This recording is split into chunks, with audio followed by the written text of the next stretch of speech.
Mas... E muitos até podem saber, de repente, mano. Pode ser, mas é muito democrático, né? Sim. E a gente consegue também receber. Isso que eu quero dizer. A gente também tem a impressão de que para quem nós estamos tocando, né?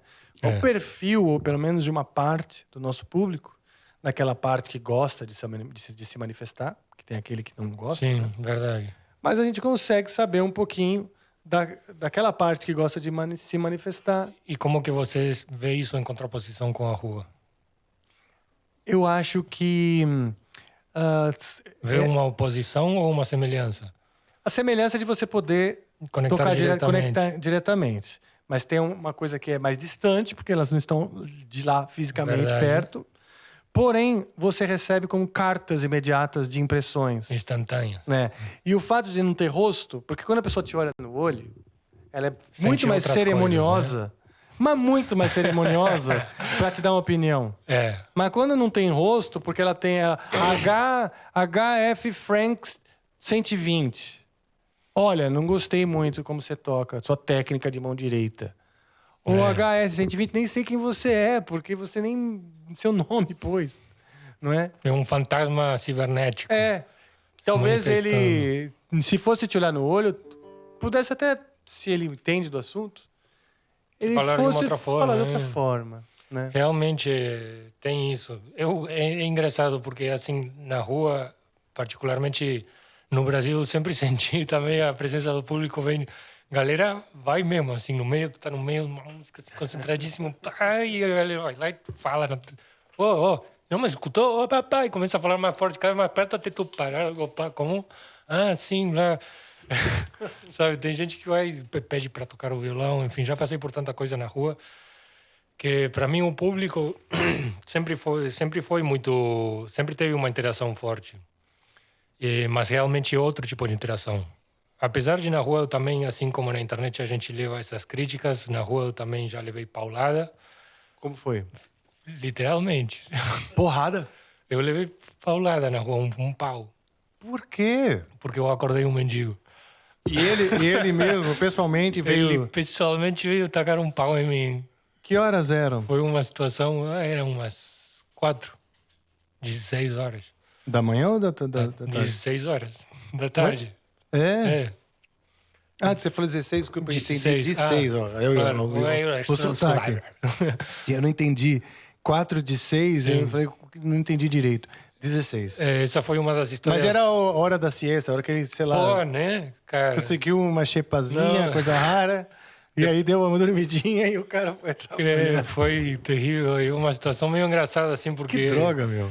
Eu sempre tive uma interação super legal com pessoas da rua, assim. Eu acho que talvez isso que eu estava falando, a meu respeito e admiração, é uma coisa que se traduz quando eu estou lá e encontro eles. E eu recebo muito carinho de parte deles. Gente, às vezes tem aqueles caras que puxam aqueles carros imensos, cheios de lixo, assim. Fortão, um cara assim, um cara de louco me olha, 20 centavos, 25 centavos, 5 centavos, 10 centavos, que seja. Isso acontece muito. Não é pouco, não. Não foi uma, duas.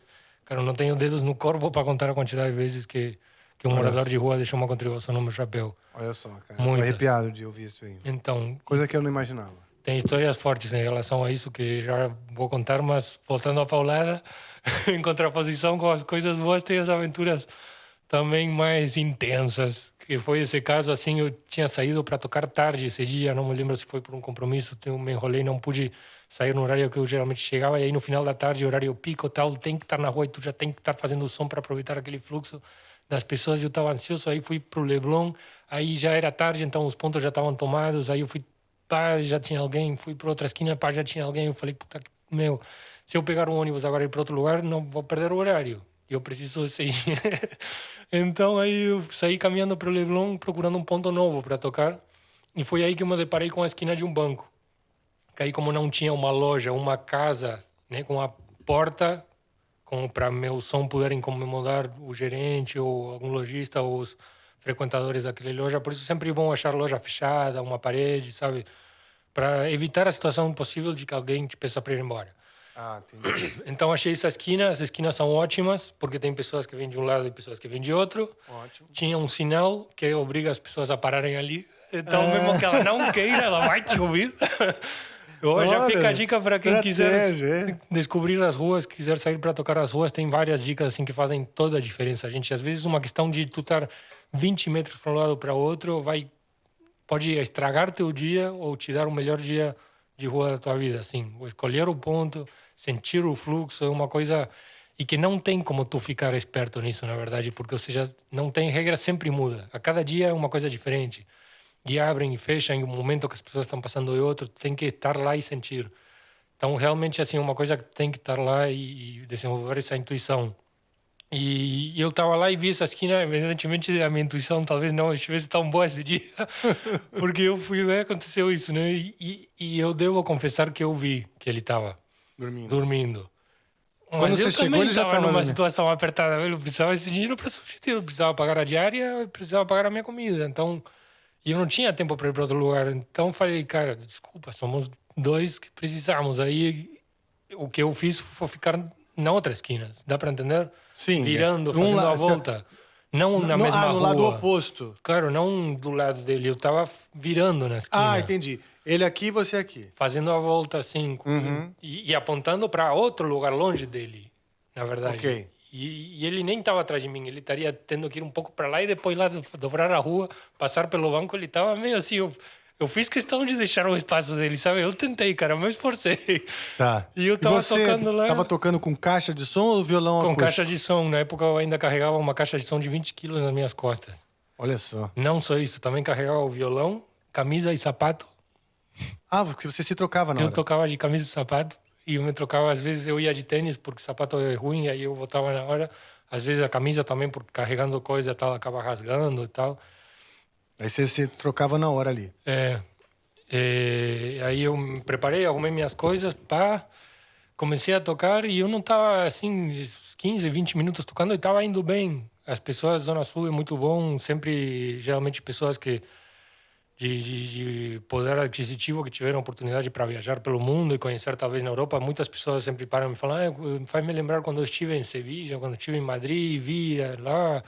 Então, esse papo rola muito nas ruas e então estava tendo uma recepção boa, as pessoas estavam colaborando, tinha pessoas que pararam para ver, estava super empolgado aqui como um solo, me vigilhado assim, eu via entre os ônibus, porque era a rua principal do Leblon, e os pedestres e meu som, que a caixa de som estava do meu lado, e meu violão, assim, entre todo esse barulho, eu ouvia uma pessoa gritando.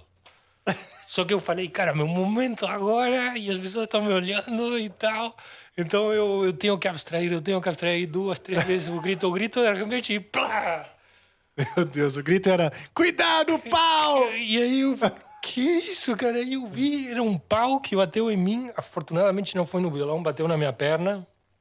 Meu Deus, e aí eu olhei pro lado e tinha um cara, assim, ele tava fora de si. Ah, tá. Ele tava babando, meio inclinado, ele já tava segurando outro pau para atacar em mim, ou seja, ele tinha um estoque de armamento nuclear. Nossa, o cara chegou e aí eu vi esse cara assim com o pau e babando e ele já tinha batido. Cara, e assim, eu nem sempre fui uma pessoa tão zen.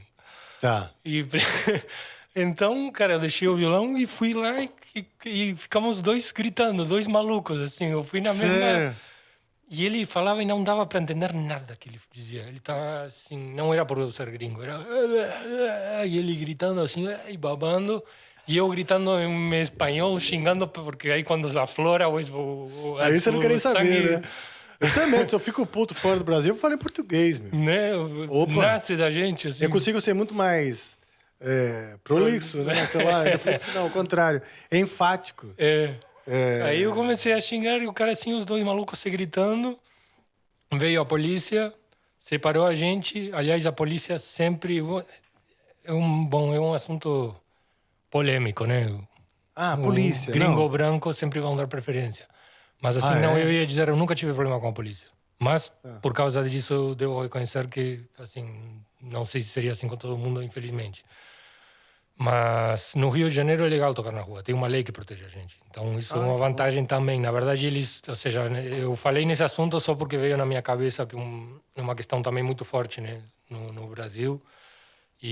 Mas realmente a polícia estava seguindo a lei. Assim, dizendo, pô, ele não está fazendo nada, eu fui agredido por uma pessoa. Então separaram, mandaram ele embora e me disseram para continuar meu som. Eu continuei, só que tava alterado pelo que aconteceu, cara. Eu pra lá, tava gritando, não sei o que, aí já não tava a mesma coisa, as pessoas, sabe? Já tinha todo mundo parado pra ver os malucos.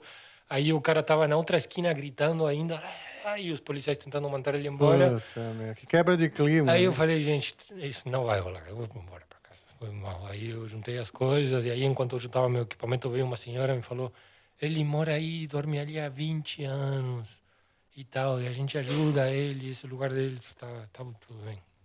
E nunca mais você foi, então, naquele ponto. Eu acho que não, sabe? É que eu tenho lembrança de haver estado nesse ponto, mas eu não lembro se eu toquei lá. Eu acho que eu passei só de curiosidade para ver se aquilo continuava da mesma forma, sabe? Pra ver se o cara tava lá. Eu acho que ele tava. Passei anos depois, mas enfim, se ele já estava há décadas. É. Bom, é o tipo de aventura, né, que realmente pode acontecer.